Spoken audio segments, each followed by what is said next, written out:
बांग्लादेश से आपको बताएंगे, जहां देश की सत्ता के शीर्ष संवैधानिक पद से अब अंतरिम शासन की कार्यशैली पर गंभीर सवाल उठाए गए हैं। बांग्लादेश के राष्ट्रपति मोहम्मद शाहबुद्दीन ने अंतरिम सरकार के प्रमुख मोहम्मद यूनुस के कार्यकाल को लेकर खुलकर असंतोष जताया है।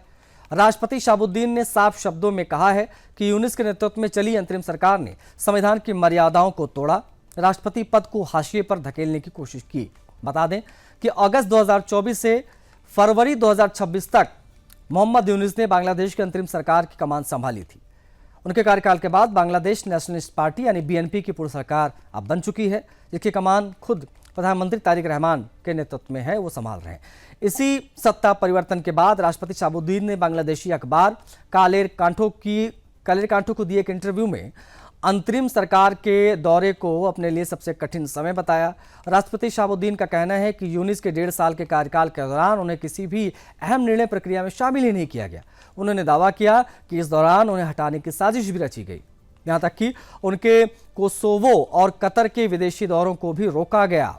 हालात ऐसे थे कि राष्ट्रपति को प्रेस रिलीज जारी करने तक की अनुमति नहीं थी। राष्ट्रपति ने कहा कि यूनुस के कार्यकाल के दौरान मेरे खिलाफ तरह तरह की साजिश हुई, देश की शांति संवैधानिक व्यवस्था को स्थायी रूप से कमजोर करने की कोशिश हुई, लेकिन मैं अपने निर्णय पर अड़िग रहा, इसलिए कोई साजिश सफल नहीं हो पाई। उन्होंने यह भी स्वीकार किया कि अपने इस्तीफे की मांग को लेकर प्रदर्शनों और दबाव के बावजूद वो डटे रहे। असंवैधानिक तरीकों से उन्हें हटाने के सारे प्रयास विफल रहे।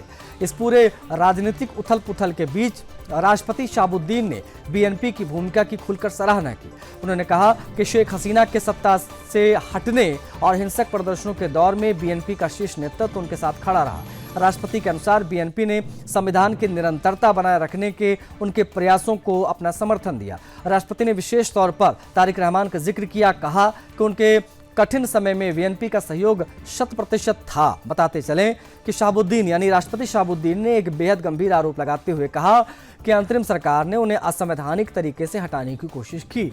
उन्होंने दावा किया कि एक पूर्व मुख्य न्यायाधीश को आगे कर राष्ट्रपति को पदच्युत करने की साजिश रची गई। उनका कहना है कि जब राजनीतिक स्तर पर यह प्रयास विफल हुए तब अंतरिम सरकार ने दूसरे रास्ते अपनाए। इतना ही नहीं, राष्ट्रपति ने यह भी आरोप लगाया कि मुख्य सलाहकार यूनुस ने अध्यादेश जारी करते समय संविधान के किसी भी प्रावधान का पालन नहीं किया। संविधान के अनुसार जब सरकार का मुखिया विदेश यात्रा से लौटता है तो राष्ट्रपति को उसकी जानकारी देना अनिवार्य होता है, लेकिन यूनुस ने ना तो कभी कोई जानकारी दी, दौरों की, ना ही राष्ट्रपति से मुलाकात की। राष्ट्रपति शाहबुद्दीन ने यह भी बताया, कहा कि अंतरिम सरकार के गठन की प्रक्रिया उन्हीं के पहल पर शुरू हुई थी। वो स्वयं उस प्रक्रिया के सूत्रधार थे जिसके तहत मोहम्मद यूनुस मुख्य सलाहकार बने थे, लेकिन सत्ता संभालने के बाद यूनुस ने राष्ट्रपति से समन्वय पूरी तरीके से खत्म कर दिया और राष्ट्रपति के अनुसार उन्हें लगभग हर तरीके से राष्ट्रपति भवन तक सीमित करने की कोशिश की गई।